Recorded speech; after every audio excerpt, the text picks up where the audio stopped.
of the Fourth Estate. It's about 16 minutes since the Uganda Cranes started battling with the Egyptian Pharaohs in the Africa Cup of Nations finals going on in Egypt at the moment. We'll be giving you updates of what's going on as also you're watching and listening in on what's going on, catching a bit of that action throughout this programming of the Fourth Estate tonight. But we'll be focusing, keeping our attention on domestic issues. One is the controversy surrounding the Uganda Telecome Limited administration. It is in administration, it is facing issues, and the exchange. You haven't seen government officials work as efficiently as we're seeing them working. Writing a letter in the morning, it being responded to in the afternoon. How will that be resolved? And people asking, will it be Bemanya Twebaze or will it be Evelyn Anite who succeeds at the end of the day?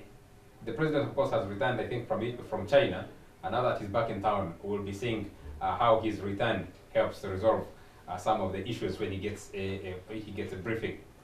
We'll also be discussing a new bill passed by Parliament, the Landlord and Tenants Bill of 2018. What does this mean for the housing sector in this country? Both commercial and residential buildings that are being affected by this tenants bill. We'll be discussing that. And of course, we'll comment about the increasing wave of crime. We have had incidents last night, no, the other day actually, when a guy is captured for the first time. We have seen CCTV footage of a border rider being pulled off his border and strangled. That young man has since been identified positively. The police says they are studying the camera footage and bringing in experts to try and do facial recognition of the two attackers. But that was not the only person who was killed. Another person, actually, another border rider, was killed somewhere in Mukono. Someone called Sekamate Sunday from Mpoma village, Kavembe Parish, Champisi Subcounty, Mukono district. He was buried today. He was also killed in similar fashion in Mukono. And we also had another incident of a wall that collapsed in Kampala, killing 6 street children. That hasn't gotten as much attention as the other death, because is it because these were street children? So they are nameless, they're faceless, they are homeless. We'll be discussing that. To discuss that with me tonight, I have from Radio 1 and formerly from the Parliamentary Press Association. Are you still a member? I've since ceased reporting from Parliament. Kenneth Lukwago, he's a producer of Spectrum on Radio 1. Kenneth, very nice to have you. Thank you for inviting me, Charles. We also have returning Lydia Namono. She's Deputy Business Editor at the Daily Monitor. Lydia, very nice to have you. Thank you, Charles. Good evening, viewers. Let's start with, of course, we'll talk about the Uganda Cranes. I don't know what you guys think. We're watching a bit of the action before we started the show. Let me start with you, Kenneth. What does this mean for Uganda? We haven't lost a game yet. We had one that was hair-raising on Tuesday with Zimbabwe, but managed to scrap through with a 1-1 draw. Well, from the start, you've seen it is a very tense match. I'm excited because I can see the Uganda Cranes players doing their best to attack the Egyptian side, because the best defense in football is actually attacking your opponent and trying to get a goal and doing your best. And from what I've seen, they have not cowed behind. They are taking the match. They're taking the match to the Egyptians, and I think it's going to be a very good match generally, whatever way it goes, because you can see it's competitive, and it seems both sides are up there to actually take the points. So I think it's going to be a very good match. Okay. There are 2 games going on and very critical for the qualification rounds and who we get to meet in the next round, the round of 16. The other game is DR Congo, which we beat in a very fast game 2-0, and Zimbabwe, which we draw with on Tuesday 1-1.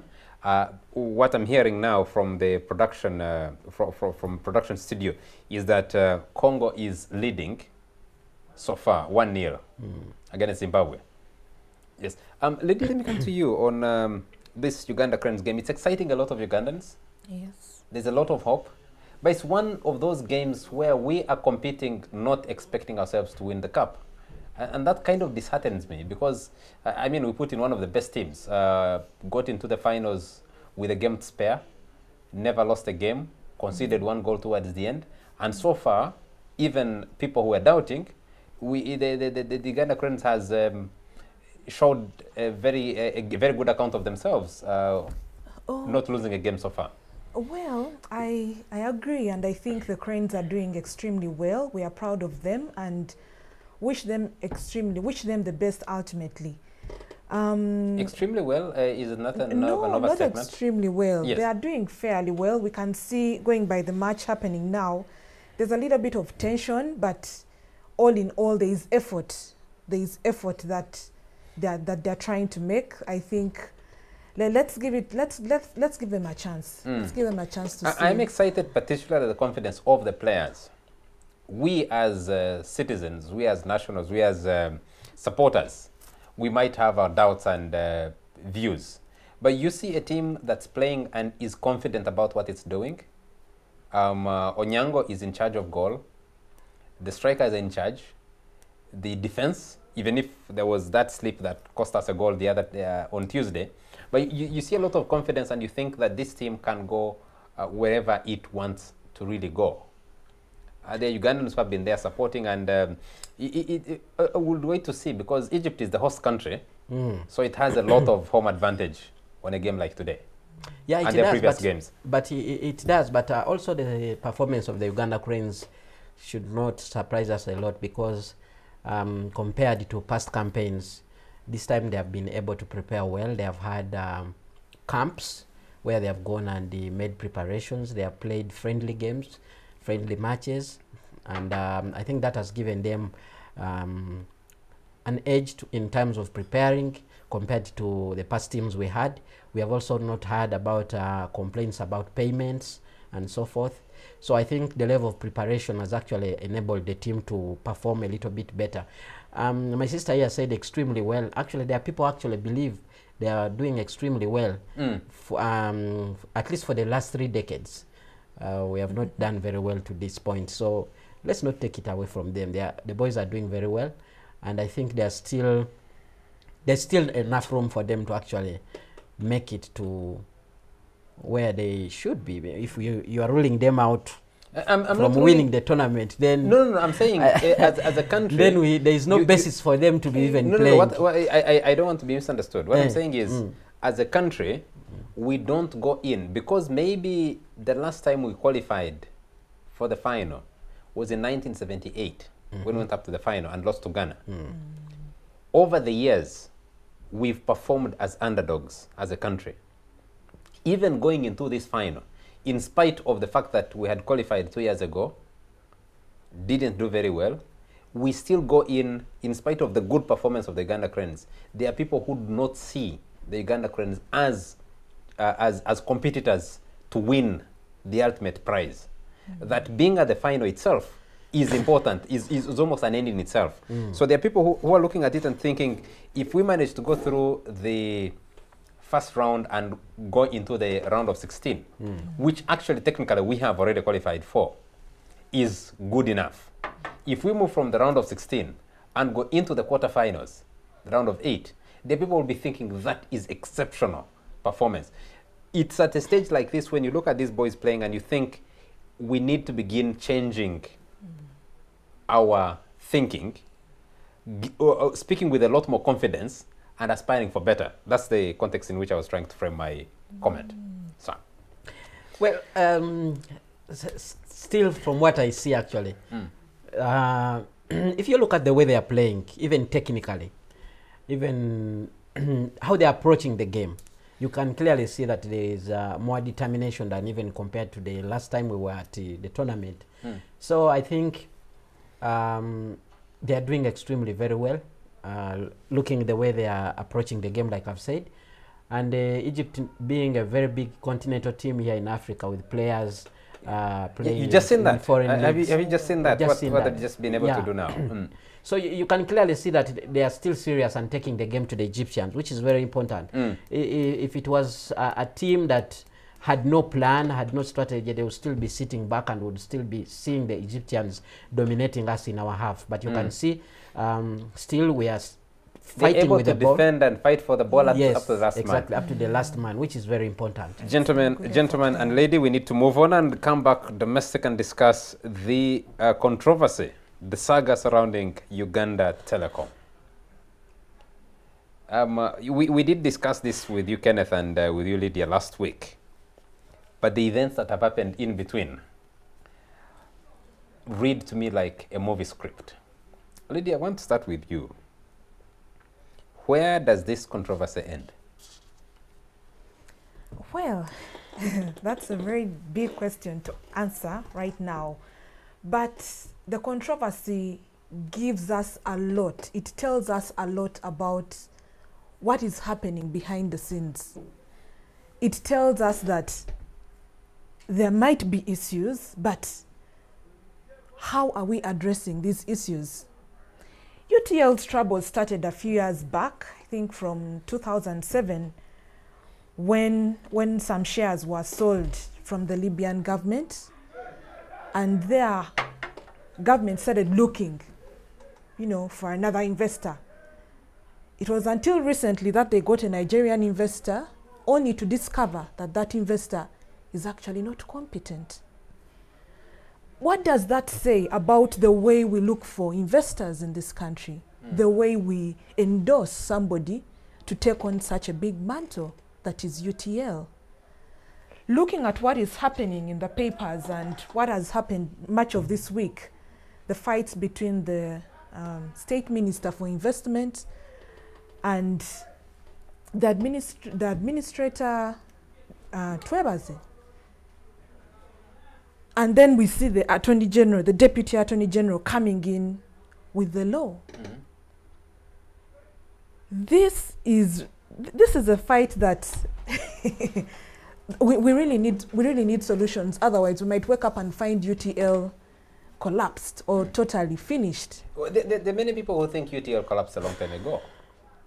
It hasn't been able to compete as well as it should have competed in an open market where it had a lot more advantages than the newcomers. But Kenneth, I want to come to you on this thing, on this UTL. What exactly is at stake? What is at stake is actually the lucrative properties, including land, that UTL owns. I think that's what many people are playing around to actually grab. Because, like I said the other time when we discussed this issue, it's very difficult to understand people working for a government that has taken a strategic decision that they need to revamp UTL for the reasons that have been articulated, for them to be fighting over what should be happening now or not. And of course you saw the minister saying she needs to have the administrator fired. And the Deputy Attorney General writing back and saying, look, you cannot even fire the administrator. And the interest of the minister is that she wants to establish the state of affairs at UTL ever since the administrator came in. Because the administrator did report in writing to the minister that UTL was now performing a little bit better. From the time he came in, they had been able to make around 4.1 billion shillings as profit, and that prompted the minister to actually suggest that there should be an audit to actually understand what has been happening. And that's what triggers the problem, because then the administrator Bemanya comes in to say that you cannot audit me now, you have to audit until when my tenure has ended, which implies that whatever is happening now is only a privilege of a few. I've actually heard people are saying that the administrator reports to court. Now, if that is the case, I'm trying to find a reason to understand why the entire government system cannot access the records in court if actually the current administrator does report to court. But what's surprising... Let me just clarify something small there. Yes, please. The legal process is that if you take a company into administration, that is a court process. Because you're putting shareholders on one side with creditors of that company on the other side. The conundrum for UTL particularly I may not have all the details at the moment, but the conundrum is UTL has only one shareholder at the moment, and that one shareholder is government of Uganda. But the moment Bemenya has argued and said, where the Attorney General agreed with him, is that the moment you ceded that power and said, I am the shareholder, but I have run down this company, that company has responsibility to creditors and suppliers. Then you, once you have sent it into receivership, you have no control.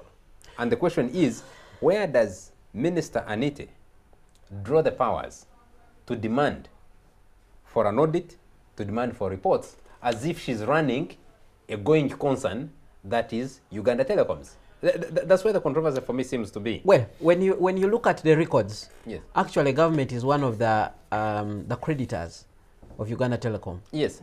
One of the largest ones. And that's one reason why they are saying we are shareholders and at the same time we are creditors. We have a right to know how the company is moving. And that seems to be the problem. Government cannot be creditor where a company is performing as poorly that it has been sent into administration. By the time a company is sent into administration, it means automatically that you are not operating at a level that can pay your debts. Well, therefore, you as a shareholder, your ownership is significantly diminished until it is restored to a level where that you are able to settle your debts and then put the company back on a running course. So that's the question. That's the reason I'm asking. Where is Anite drawing her powers from? And I saw the minister for her colleague, Minister David Bahati, defend her position and say, as a ministry, as government, as cabinet, they're behind her. Well, what I was about to say before you came in was actually to try and answer that very question you're asking, where does Anite draw her powers from? In the first instances, I've seen a copy of... Well, there's some bad news. Egypt has apparently scored against the Uganda Cranes. So we are trailing 1-0 to the hosts, Egypt.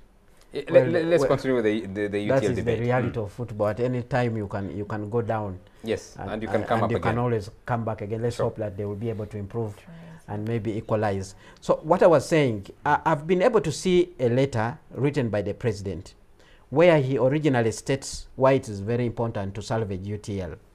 And the president says, I have been told there is a group of people out there.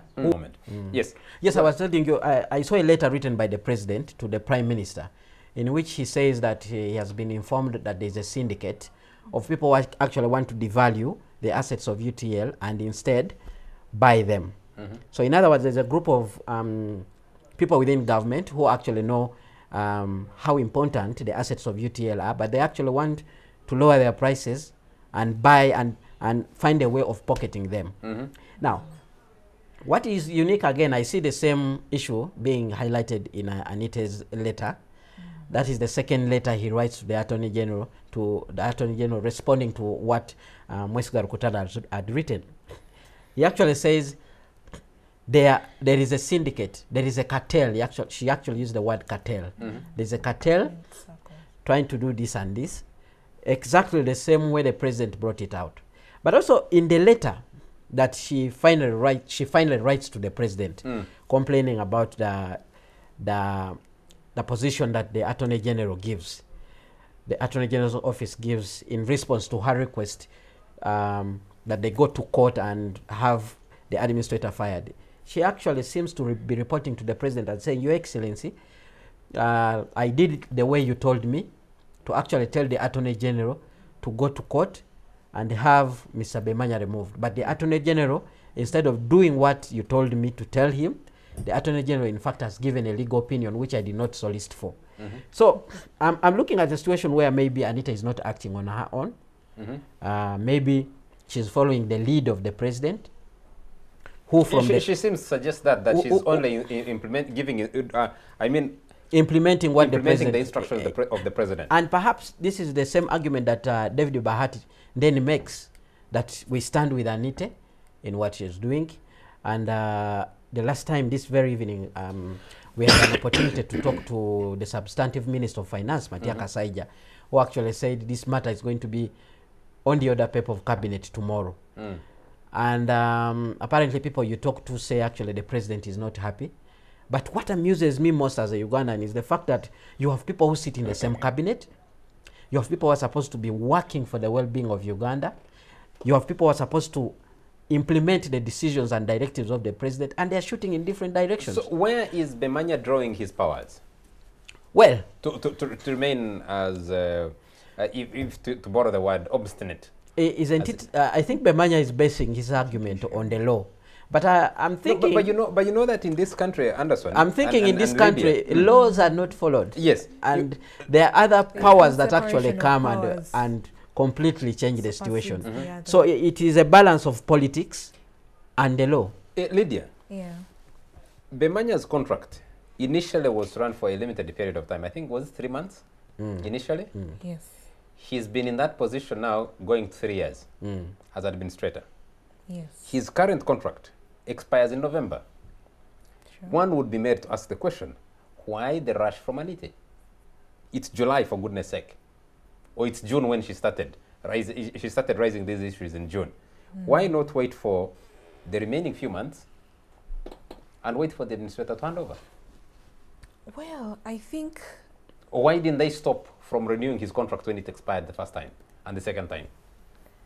there were reports that Mr. Bemanya applied for his contract to be renewed on subsequent occasions. I think about 3 times. Yes, because he hadn't finished the work he wanted to do. He hadn't finished his work. But it also raises a question on one's ability to say hand over a file, whether you have unfinished work or finished work, because in some cases work might never be finished. But if you have some records, then whoever takes on can possibly write it on and get the right answers. But in this particular case, there seems to be a hidden interest, like my colleague mentioned, in the assets that are of UTL. How that then trickles down to the ordinary Ugandan like you and me is a question that I'm still asking myself. Because this company is in this market. If this issue were to be resolved, the question is, would that telecom competently be able to compete with the other big players and, you know, still turn in a fairly good profit or not? Are we struggling to keep a company that is not viable enough? Are we looking in the wrong direction for who should save us? Because when Bemanya was given this role as an administrator, his was to help find a suitable investor. But I think there's a little bit of discomfort that we are taking too long to get this suitable investor. That's why there is probably a little bit of an unsettled environment between the minister and the administrator. There was a number of issues that underlie what we are seeing today. One is what you talk about, the search for somebody to invest in UTL after the exit of the Libyans. Yes. And the Libyans exited because they had a crisis in 2011 following the overthrow of Muammar Gaddafi, and there was the collapse of the government in Tripoli. Though the subsequent government had indicated, I think government of Uganda had a crisis, not knowing who to deal with. You have 2 governments in Libya competing, the one that was based in Benghazi, and yes, the one that was based in Benghazi and the other one that was based in Tripoli, all trying to come and say, we are the rightful government. Even when that was resolved, you wouldn't get them to pay attention to some of these things as they would have. And therefore, UTL ran into serious administration problems back home because they were the majority shareholders. So one of Bemanya Twebaze's briefs as administrator was pick the company from where it was, bring it back to a level of stability, give confidence to creditors that you can be able to salvage the company and pay off their debts instead of them liquidating the company. Part of the talk, I am told, is why not just liquidate the whole thing? And that's where the argument you're raising, which I agree with, comes in about the assets that Uganda Telecoms had. And our viewers might be interested in knowing that Uganda Telecoms is a product of, it came out of the old Uganda Post and Telecommunications Limited. It was split. The Post remained on its own, and the telecoms became Uganda Telecoms. And they split the assets that existed. So the network of post offices across the country, the network of transmitter masts, the network of the national fiber optic system, all those form part of a very, very large and lucrative asset base for UTL. For UTL that they've been fighting over. The fights between Uganda Telecoms, I mean between UTL and on one hand and Posta, Uganda Post, was not fully concluded. Who takes what? Yes. So those are issues that are lying under. The question is, if government took a decision and said, we're putting this under administration, why lack the patience to wait for that administration to run its course? Well, we'll pick that up after a very short commercial break. We'll be right back.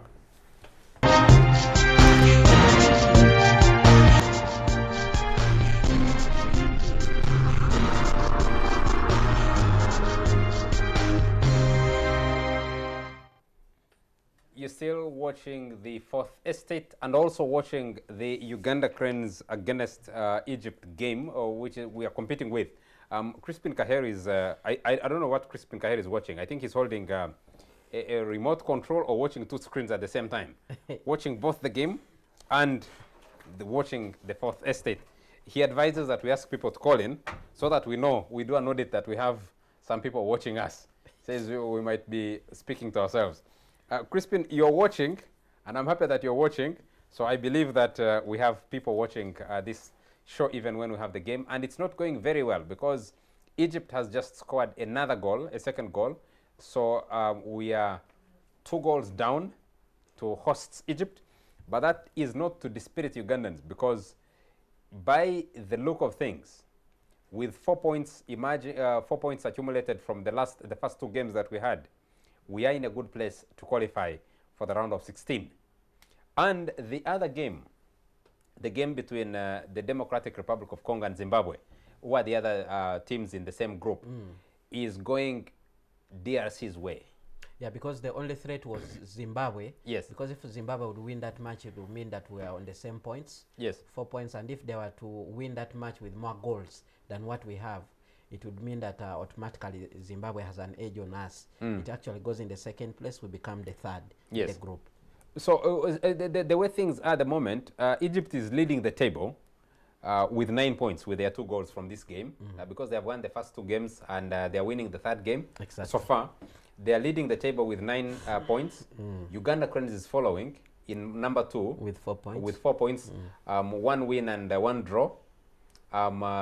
Zimbabwe is number.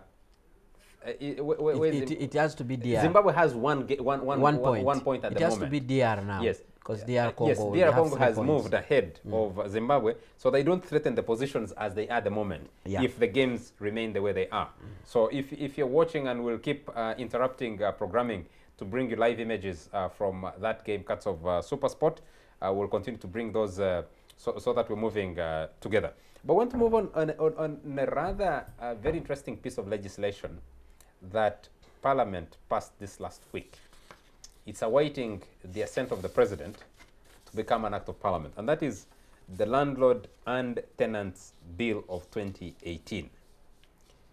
Lydia, have you read at least the highlights out of this bill? And what is it saying? What does it mean to the housing market in this country? I think this is one of the very controversial bills, specifically in the housing market. Reason being, when you look at some of the key highlights, for instance, the shilling, the bit about not paying, landlords not being able to charge rent in dollars, and instead being ordered that they will have to charge rent in the Uganda shillings. This is a very controversial bit because in a liberalized economy like Uganda, which would be a free market economy where prices are determined by different players, that sort of goes against that philosophy. Why am I saying this? Technically, especially when it comes to now the prime landlords, the people dealing in the not really your downtown traders, they usually have specific agreements, which they call lease agreements, which they share with their tenants, and by the time the tenant agrees to rent out that place, they've understood the terms and conditions, something which is not the same case with, say, the downtown traders. The challenge is that this bill now lumps both residential tenants and commercial tenants. And there seems to be no clear distinguishing between the two. When you come up and say that a tenant, a landlord cannot increase rent beyond 10%, of course, as a tenant, I would feel happy. But looking at the business side of it, if the economy is not doing well, what do I mean? The cost of living is going up, inflation is up there. These very developers, by the way, have borrowed money from banks, which money has been borrowed probably in dollars to develop a certain project. It seems to want to push them out of business. Isn't that a problem, Anderson? Why, in a sovereign country, charge in foreign currency? Exactly. It's one of the key issues that this bill, I think, intended to deal with. To address. But number two, Lydia is talking about the provision in the law, which I find very reasonable, that you don't wake up in the morning because you're on the show tonight. Lydia, Anderson, or Charles, you go back where you reside or where you do any business, if you do any business. And the landlord says, because I saw you on TV, it means you have more money, so I'm increasing rent starting tomorrow. And they're increasing beyond certain limits. Doesn't that part of the law make sense? Anderson, both of you couldn't. Well, it would make sense, but the challenge is that for instance, most of our commercial tenants downtown operate on informal agreements. What do I mean? If it's an informal agreement, that means your tenant will be able to take advantage of you, like in that case, where they can come up, the landlord takes advantage of such a tenant and comes up one morning and legislates a certain new fee, which is not right, ultimately. So this bill would have helped them in a way of encouraging these tenants and those particular landlords to have agreements, clear agreements, away from your verbal agreements. Where there is absence of that agreement, yes, the mama in the suburb who has these mizigos, and they're being told, Nyabo, don't wake up in the morning because you had a bad night and increase rent. Whether there is a formal agreement or no formal agreement, does the law make sense from that perspective? And the thing I had also raised is, why do you think that prohibiting charging of rent in dollars is a bad thing? Well, I think the biggest controversial thing that has come out is that issue that is captured in clause 23. That is the issue of charging in dollars. And I think it's a good step in the right direction, because beyond a landlord discussing with a tenant in which currency they should be paid, I think this also goes back to the issue of monetary policy. In a situation where you have a weak shilling and other people in the market are dealing in dollars, I think there is lack of balance there. And I think there's a need to address it, because whatever is done by the tenants trickles down to us, the Ugandans who actually buy. It has an impact. I need that clear. Is it by the tenants or by the landlords? By the tenants, because the tenants are selling to us. So they will factor in. Oh yes. They will factor in the cost of rent, and directly move it to us. The landlords are actually saying that we borrow money in dollars, then we invest. But why do you borrow in dollars? Why don't you insist on borrowing in a shilling? Yeah, because the shilling is Because weak the and volatile. shilling is And exactly, that's what, and fluctuating. I think it all goes back to the government to address why the shilling keeps on fluctuating and why the landlord are insisting on borrowing in dollars. But to me, a tenant is paying rent in dollars, then for them they are selling their product in a shilling. Is that fairness? They are selling to us in shillings because nobody buys in dollars from these tenants, the guys who are doing business around Kampala. We're actually buying from them using a shilling, and yet they are paying the rent in a dollar. I think there is a problem there. That one needs to be harmonized. There should be one uniform currency to be used, and I would prefer that we use a currency that is widely circulated in Uganda, which is the shilling. Some people not think the that dollar. the dollar is actually equally widely circulated. Because I think the tenants are It's actually not making susceptible losses by to simply shocks. moving around to look for dollars. You have by the time you calculate how much you're supposed to pay in terms of Ugandan shillings, you are maybe in 7 million. You are maybe paying between 4 million and what, just to balance the cost of the dollar. What would be the effect of saying rent for a particular property is the equivalent of $2,000? At today's exchange rate, that would mean I think the dollar is exchanging for 3,750 shillings. If you put it at that flat rate, you convert that exactly and put it in Uganda shillings and say rent for this property is 7 million shillings. Well, I think that's What would be the problem? exactly that's what would also have I've been empty asking the spaces. landlords. Why don't they do that instead of insisting on dollars? Why don't you just convert? If you think you need somebody to pay $200, then convert the currency and say next month this is what is going to be paid. So I think we should use one currency. This thing of using the different currencies. What was the Well, thinking in um, Parliament? market, I think. And I don't know if you followed this debate in Parliament before the bill was passed. What was the thinking in Parliament? The thinking in Parliament is to protect the Ugandan shilling, which has kept on weakening, which I actually think is a very important If the issue. Uganda shilling, if foreign currencies, United States dollars especially, pound sterling, euros, South African rand, Kenya shillings are currencies of common transaction in the market. By attempting to remove them from the housing market, are you solving the problem, Lydia? Well, the issue is this, that those foreign currencies have been accepted in major central banks across the world. That means they are that in itself makes them strong compared to, say, our Ugandan shilling, which only operates here. And yes, we are Ugandans. Yes, we want to trade in our local currency.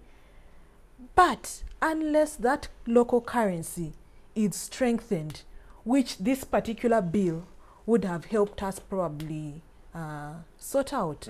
And I think that's what the bill is trying to do. By wiping out the amount of dollars that is in the economy. My question is, if the only place you're targeting is the housing market, are you solving the problem? No, It's an entry certainly point. not. Well, maybe other parts of the economy also could be addressed. Maybe they are already being addressed, but from the perspective of actually protecting the shillings, I think this is what the Bank of Uganda does.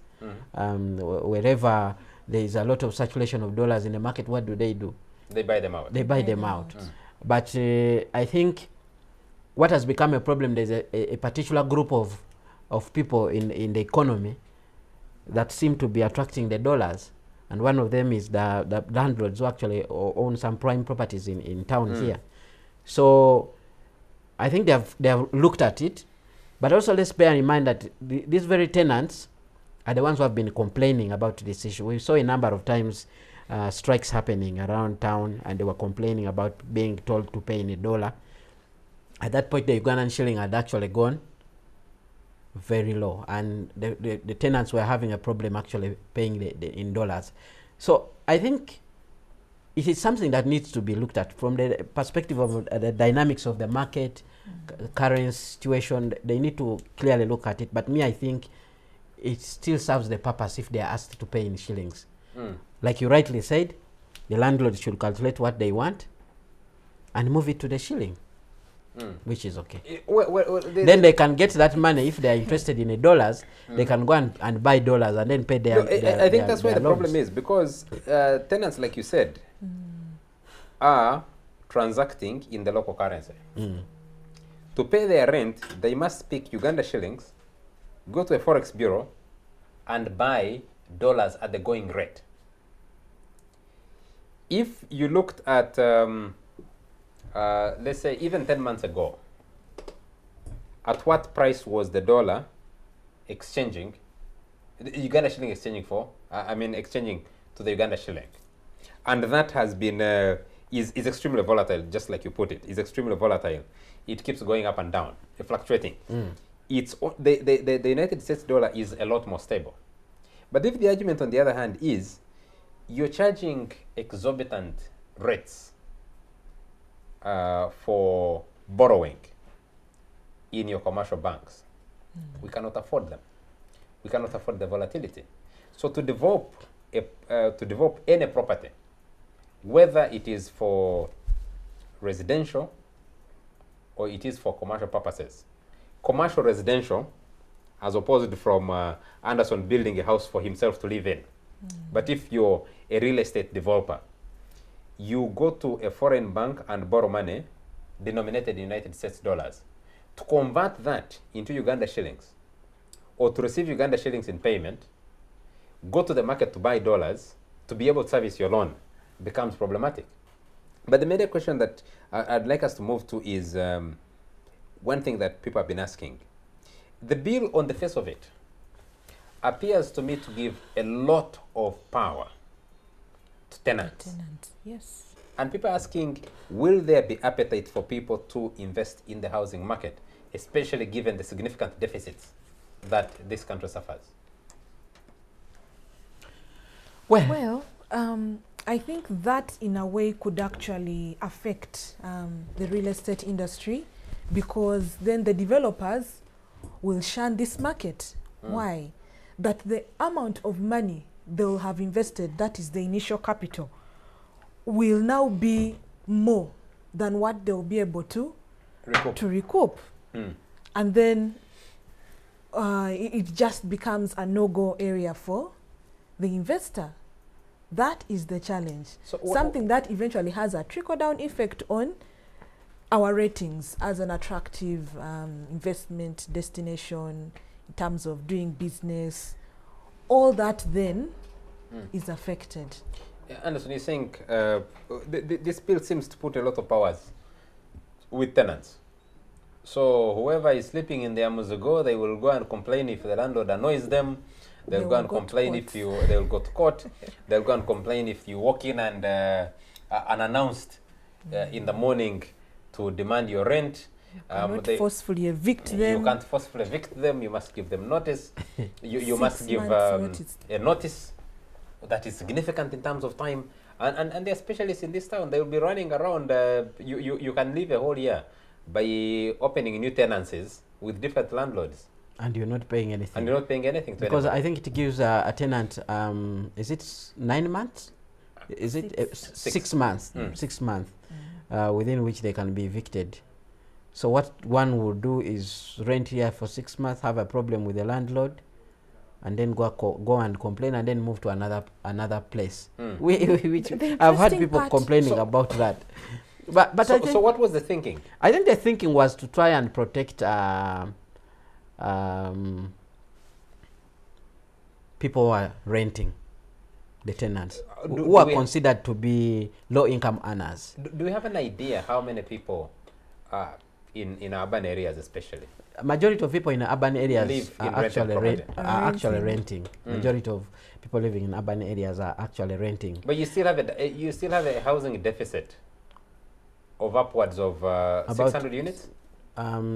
Is it? It keeps on going up. It keeps on going up. The last time I checked, it was 600,000 units. 600,000 units. Yeah, we still do, and the So onus who is is upon government to actually do something about it. The government has been talking about setting up low-income housing units, housing units for low-income people around Kampala.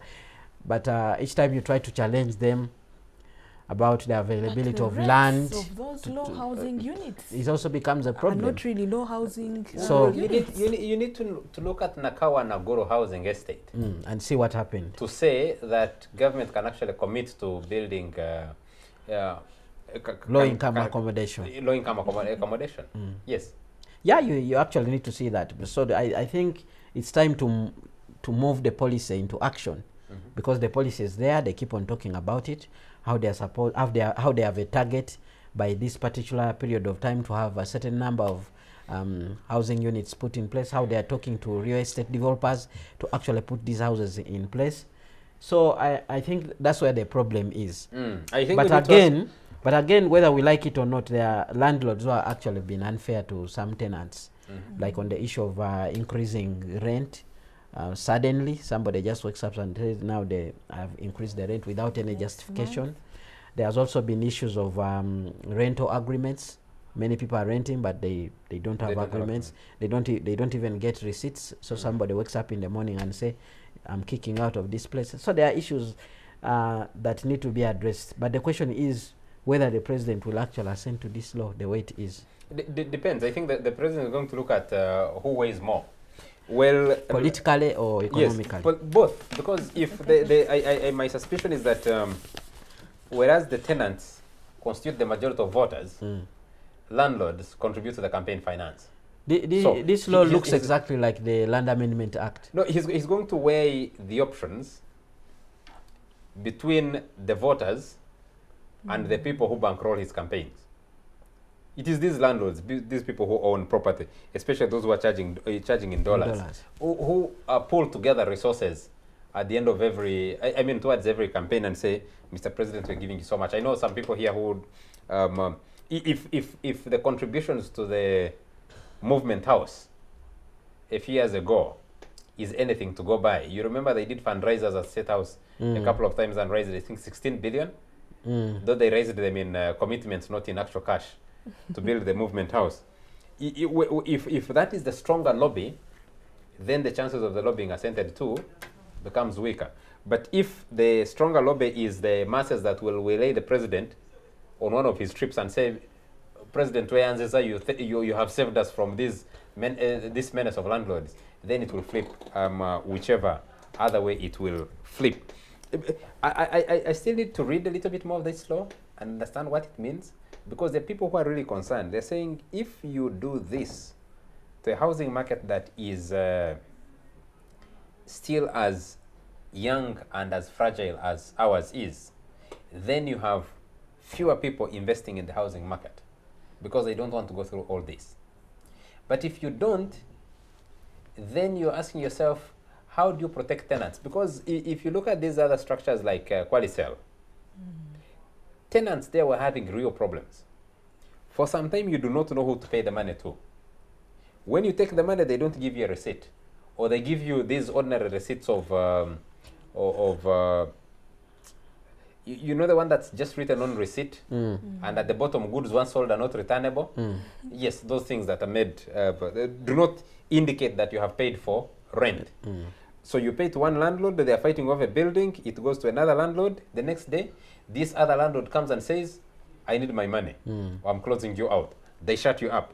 And then the next day, another tenant, landlord has taken over. How do you deal with some of those things? There have been so many issues, even a situation where somebody is renting, but when they want to go to the toilet, they have to pay.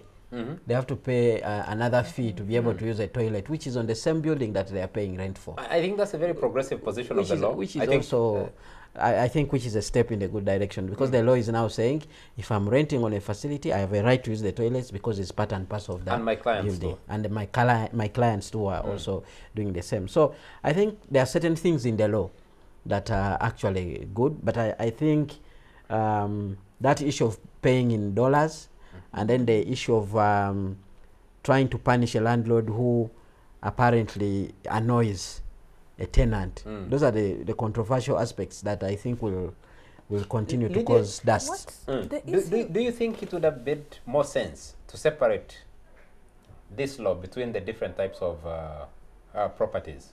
Put Yes. residential in their own bill, put commercial properties in their own bill. Do you think that would have made sense? Yes, I think that would have actually gone a long way in trying to streamline the nitty-gritties, looking at, for instance, the bit of agreements, informal agreements that are probably the reason why our traders in Sekwalisel or downtown could have suffered, that today you wake up and the place is locked, you've paid your rent, but you'll soon be told that no, you actually didn't pay, or now this is the new rate without any clear guidelines.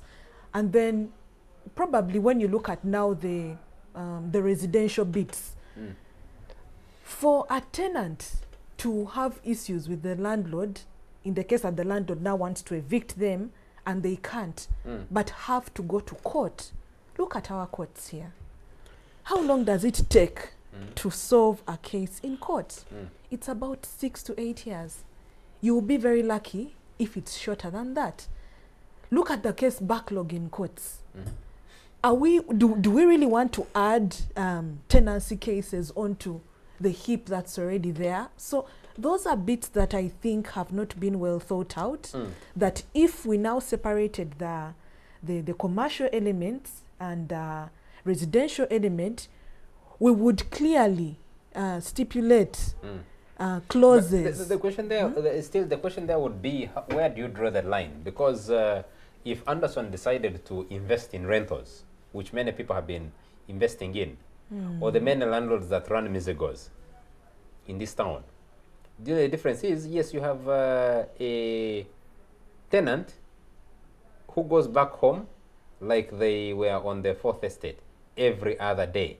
So they go back home at midnight and they're out of the house by 6 in the morning. You'll never catch them. They never pay you.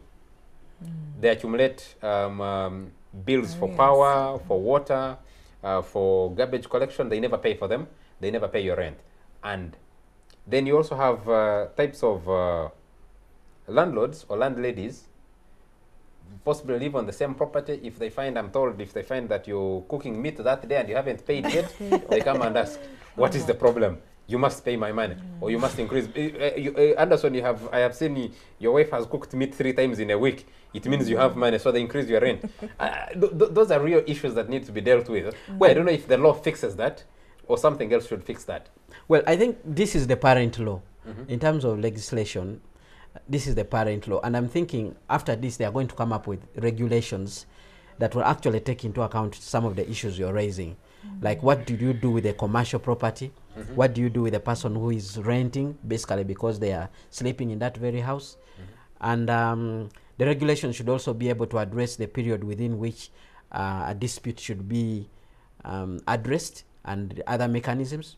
Maybe they will need to address this and move it maybe away from court and take it back to the local mechanism. Like at the moment, under the LOC system, the LOC 2 courts can handle land disputes. Maybe they will need to take it to that level so that they can address this delay that my sister here was raising. So the regulations, I think, will be able to split and provide a better picture of how this law will be implemented. But believe me, I still see some resistance because, like you said, there's this group called the Kwagalana. The group which includes prominent business people here in Kampala who have malls and lucrative plots of land where they have constructed arcades and buildings that are actually the charging qualification in for dollars. belonging to Kwagalana is owning a building in the CBD.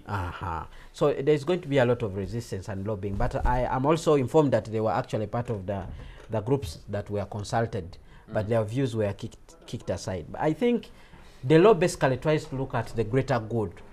And it lumps the so many tenants on the other side, and then the landlords on the other side. If you might have followed the history in Europe, these are some phases that Europe had to go through.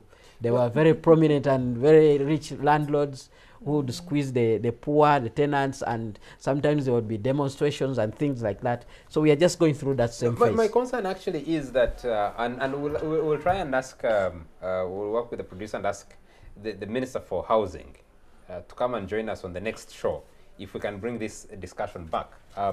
Because there are aspects of this law that look like look extremely populist. There's been a lot of debate. There's been a lot of work, political work, on, for example, Vivanja holders who do not have bona fides in terms of where they are squatting on land that is titled land. That's number one. Now you go to actual tenants in built-up places, which are houses. There are elements that look extremely populist. I don't know how they will board, and I'm thinking that you're targeting the urban vote ahead of the next election by promoting these, so the president can go to Katwe and address a rally and say, I am solving your problems, and I know your problems as a majority here is that you're paying unfair rent. If he made a stopover in these downtown malls, you'd have a lot of resonance with people listening to you and saying, okay, this is a man who's speaking our language. He understands us.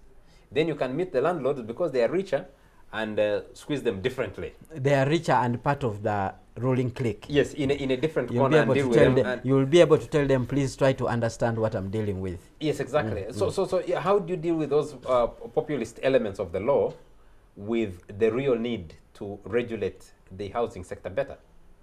Well, I think that's the problem, and it all goes back to the bigger discussion of the economy, whether the key elements of the economy are being addressed. Because some of these things are actually coming up because of what my sister said earlier, the cost of living, the dynamics in the economy.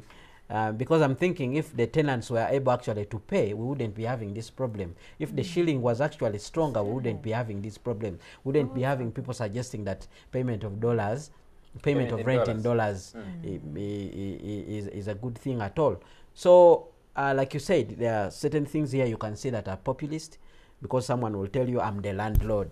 Do you know how much money I spent? Because I saw one of the landlords actually asking this question on TV and saying, do these MPs know how much I invested in my property before they can come up to start telling me how much I should charge? So there's that feeling. But like you said, they are a smaller group of people who can be controlled maybe and given incentives elsewhere. Maybe the amount of money they are paying in terms of property tax may be revised.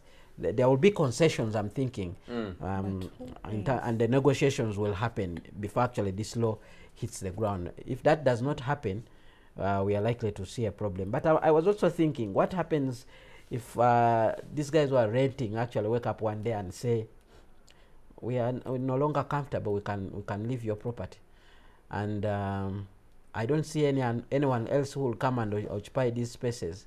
It will become very problematic, because if you look at the small group of people who are doing business in Kampala, they are always the same group of people who are taxed over and over.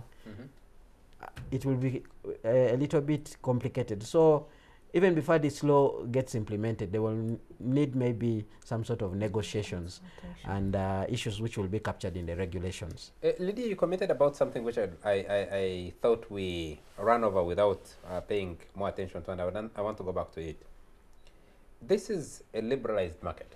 It's a free market economy. Does the housing sector require a law to regulate it, or market forces? Well, in a liberalized economy, it's really, in simple terms, it's about the willing buyer and willing seller. What do I mean?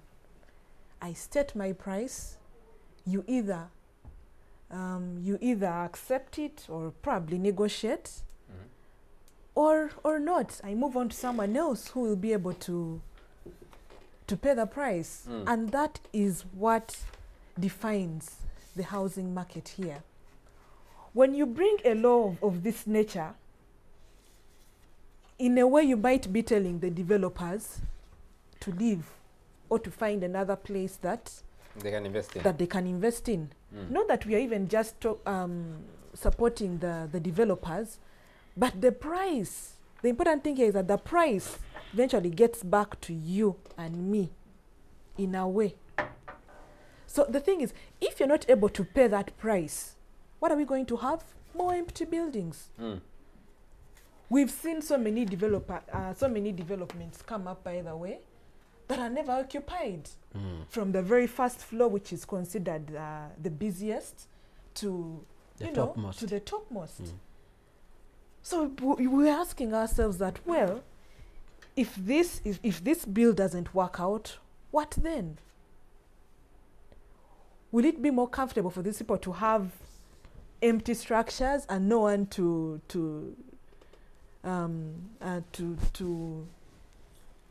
rent them? So I think there needs to be more negotiation, more debate, more talk to streamline the gaps in this law. I think it's not yet time for us to be rushing to, you know, rubber stamp it and say it is good to go. No, there is more work to be done. There is more issues to actually dissect and see that, guys, does this make sense? Isn't that position a little bit too late? Because the law is one step away from becoming, gaining force of law. Yes, I'm Just one equally step away. aware that we are just waiting for For whether the the signature. president For the will presidential assent. But you see, And if he doesn't assent, actually, the procedure is he can send it back to Parliament, and Parliament will send it back to him. When it does that twice, Twice, it becomes automatically law. becomes So, oh, and we're at the tail end of this process. well, And what if does we that are mean? at the really tail end of it all, then I- we are going to suffer I'm, with I'm- all I'm these thinking, things. I'm thinking there are people out there already preparing to go to court. We are going to try suffer and- with all to these. try and petition and challenge this law. But me, I think the bigger picture should be for a law that is fair on both sides. Are the landlords cheating? The Yes. people are renting, are they unfair? We should look at that. Do we have a mechanism where a tenant who is becoming errant can be handled? We should also look at that. There should be fairness. But I think the overall picture, where this law becomes a little bit more serious and maybe significant from the side of government, is when the issues of the monetary policy come in, when where you are dealing with the dollar and the shilling. That's where I think is the biggest argument, because the landlords will insist we borrow in dollars, we are developing our properties in dollars, and they will also say, I already have an agreement with my tenants, they know what I want, why are you interfering? But at the back of it all, the same tenants go and complain and actually say, we are being cheated, we are being asked to pay in dollars, we bring goods here in dollars, we pay rent in dollars, but we are charging in shillings and we are the ones making losses. So I think there is need for us to have a middle ground, fairness, where both sides can win. Yeah, I think that's the next phase that we should go. We should go to be able to address the controversial issues that keep on coming out of it. Well, there are very few countries, apart from actually almost completely failed countries, where you have multiple currencies running, and the national currency is degraded by the competition of other currencies. You would have our nature of liberalized market is both good and bad in a way for the Ugandan currency. And it doesn't mean that where you have too many controls, where you have too many controls, that will necessarily on its own shower up the local currency. It doesn't work like that. The local currency can still stumble, can still struggle, even when you're protecting it as much as you need to. But there are very few places where you'll go and use and find that the Uganda shilling, for example, is easily tradable, even within the region. But there are also very few places, including some developing countries, where you find that you can walk in with your dollars and pay for what you want to pay, apart from duty-free shops at airports. The controls are generally tighter, that countries want their own currency.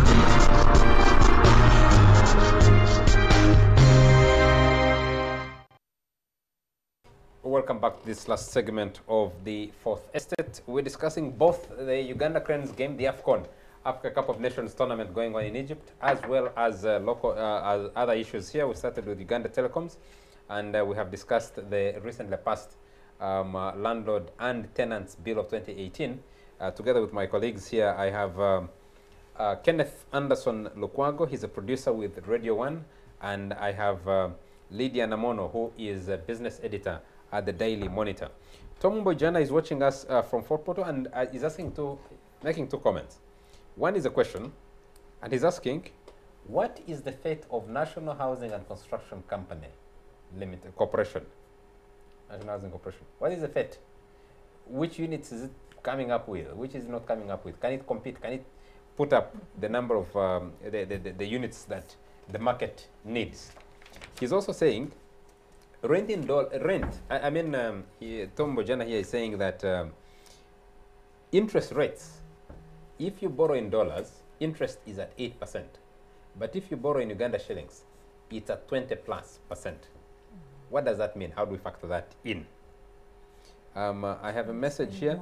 Nteje Asimwe is also watching us. Nteje, nice to know that you're watching the Fourth Estate and not football. Or maybe you're watching both. Thank you very much. Nteje is saying, why should a Ugandan pay for rent in dollars as if Uganda is in New York? Why don't they pay in kwacha, in mafaranga and other currencies? Why in US dollars? It's a question the two of you might need to answer. And wow, this is interesting. Says, we are watching all of them. We shall automatically enter the round of 16. Watching all of them means watching the Fourth Estate and watching football in Egypt. Thank you very much. I have a message here from Anthony. Says, it's a fairly long message. Says, on the commercial rent being paid in dollars, this is probably due to the fact that landlords are worried about foreign exchange risk, since borrowing in dollars is cheaper for the building owners. Instead of crudely passing on this risk to the tenant, landlords should hedge or fix their risk. The financial sector in Uganda can develop and avail such hedging products to landlords or building owners. On the bill favoring tenants, it's probably fine because the world generally favors the richer people. Therefore, the bias to protect tenants may not be so bad after all. Most of the time, landlords are richer and hence have more options. On hopping from one house to another after default, it shouldn't be as simple as that. Yes, 6 months is a long period. However, if you default on rent and you're evicted via court, I assume court will require you to pay the rent arrears, accrued interest, and court costs. Meanwhile, it will be good if, after such an eviction process, one's rental default information also reflected on their financial card. Anthony, thank you very much. Anthony is watching us from the US, and I think these are very, very important. They create the balance that we need over this controversial bill. But like I said, we'll have to ask the minister to come in one of these days and explain what will be in the regulations, what the thinking was, and even the members of parliament who passed the bill, to see how it will actually be implemented. This is Henry Nixon Ogwal says, it's tough watching the Fourth Estate and the match. Thank you for the show, but also giving some highlights of the match between Egypt and Uganda. I watched on social media serious action taken against a border thief and lackluster way murder of Ugandans like Sunday is taken. The screen of the alleged illegal printing of Ugandan currency is soon getting smoky. Who is one final accountable? Who is the one final accountable? Is it the Governor Bank of Uganda or the President? We discussed this last week. The lady and gentleman in studio should help us answer Nixon Ogwal's comments, respond to them. Lydia and Anderson, let me come to you. You hear the comments from the viewers before you go into the matter. Well, the first viewer was concerned about the fate of national housing. Yes. And that was Tom Bojana. Yeah, but national housing was almost also in the same fix like UTL. Wasn't it also the Libyans yes, were actually there? Yeah. The last time I had an engagement about national housing was also the government saying it was going to recapitalize it because of the need to invest in the real estate sector to build low-cost accommodation houses.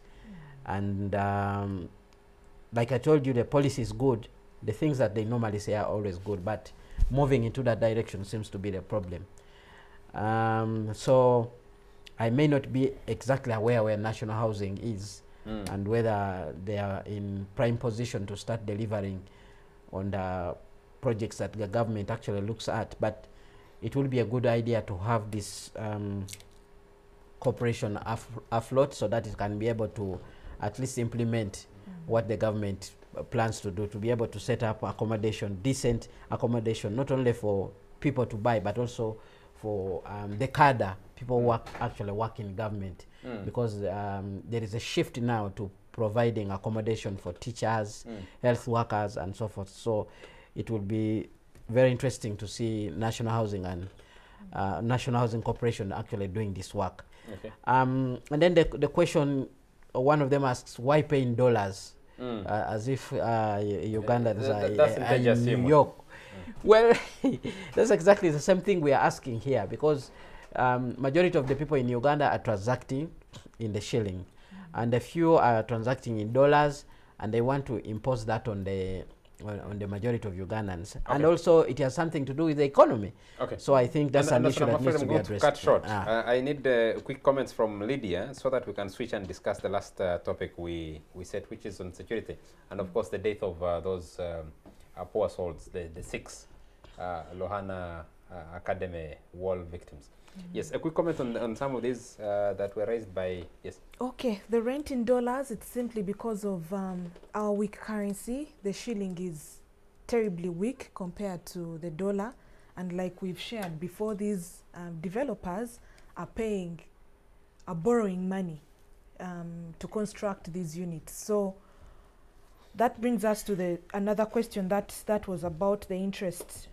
The shilling related interest being at 20% and the dollar interest at just 8%. That simply means that if the rent is in dollars, the developer will take a shorter time to recover their money. If it's in shillings, they will take a longer time. That's just how it is. Okay. Because the shilling related loan is at a higher interest rate of 20%. Okay, we need to move on. The other message was from Davis from Humbo. I think he's the one who said we're watching all of them. We shall automatically enter the round of 16. Davis, that's I think guaranteed already, in spite of whatever is going on. Of course, the sad development is the injury to Dennis Onyango, and we hope it's not as bad as it looks at the moment. Though he carries the most experience on that pitch among goalkeepers, and also for the Uganda Cranes, he's anchored them very well to give them the confidence, to give the confidence that has moved the team to where it has reached so far. I need a comment from you, and I need to declare a personal bias. I was really personally set back by the coverage, by the discussion, both on formal media like this one and social media, where a lot of the discussions are happening, when that wall collapsed at Lohana and buried under it those 6 children. My biggest concern was, why, for example, didn't we have in our national newspapers, I must acknowledge, both the Daily Monitor and the New Vision played that story fairly prominently. I think Monitor put it on the cover page, was the second lead, and the New Vision gave it some prominence. But the victims are faceless. They don't have people speaking for them. We don't have stories. Is it because they're street children, so they do not matter as children? I've declared my personal bias, because I really felt like someone wrote on my Twitter and said, as a society, we lost our central nervous system. We are not able to feel the pain of one part of our body when it happens on a different part of the body. What do you think? Do you think this thing, that accident has been covered as it should have been covered? Absolutely not. Absolutely not. And I will agree with you that there is a time bomb. We're actually seated on a time bomb when it comes to issues of this nature. Before I even comment on that particular case of the children, the street children who unfortunately passed on, I will refer us to Kibule. Remember the time when Kibule, the MP Kibule, The minister, lost his twins. Yes, into that, in the The swimming pool. flood of comments that were exchanged on social media actually shook me. That's the point when I realized that, okay, something is terribly wrong and we need to do something about it. Fellow Ugandans, whoever is watching, those children, put yourself in their shoes. If you're a parent, and God forbid God has taken you away and your child is somewhere languishing, think about it that way. Let's get back to care about the things that matter to human life. We seem to have gotten lost in I don't know what, but we need to get back and start to critically think about fellow human beings, because we are also human. Accidents happen every other day. It could be you. If someone else dies, it could be you. Let's have that togetherness, guys. It didn't sound good at all. You know, looking at that story, if it was on a different kind of people, this is my thinking.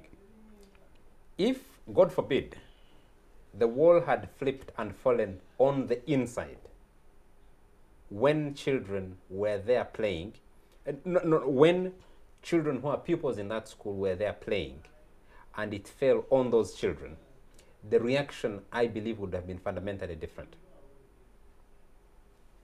Fundamentally different. Because the children on the inside are children we call children. We've taken them into the school, paid school fees for them, they belong to somebody.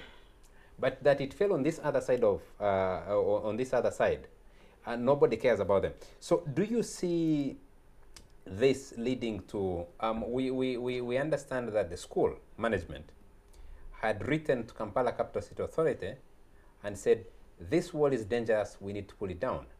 But you are the authority who gives planning permission. Can you allow us to bring it down? And KCCA sat on that later. Unfortunately, because these are street children, no one is going to be suing KCCA to demand compensation.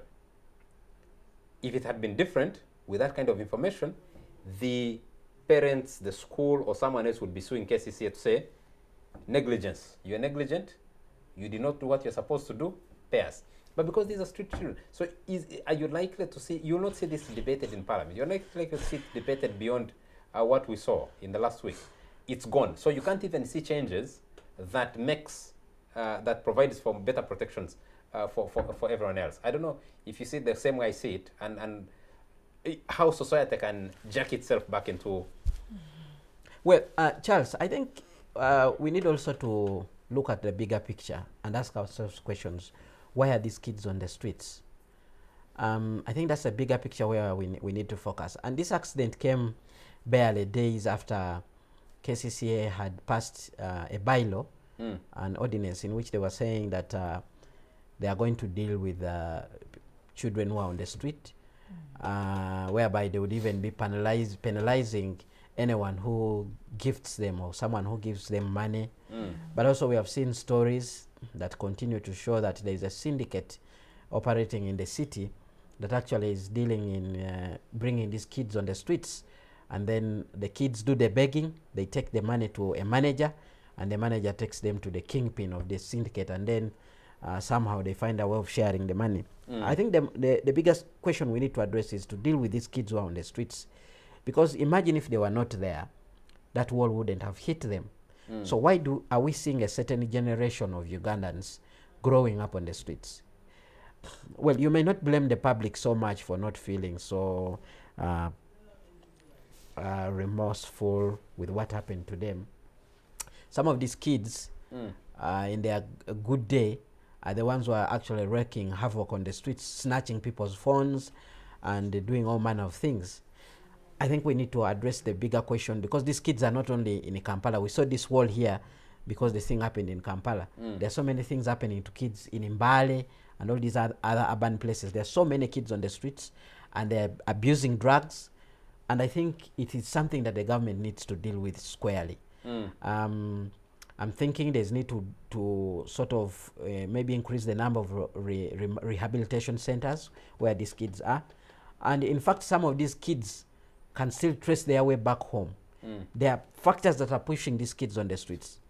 If you go in a place called Arapa in Soroti, apparently there's a market there where they're actually selling children. Sells children. Yeah. And someone will go and buy like 10 children, bring them to the street of Kampala, and on a daily basis they will be bringing in maybe 500,000 if they are begging, and they're doing it on a good day.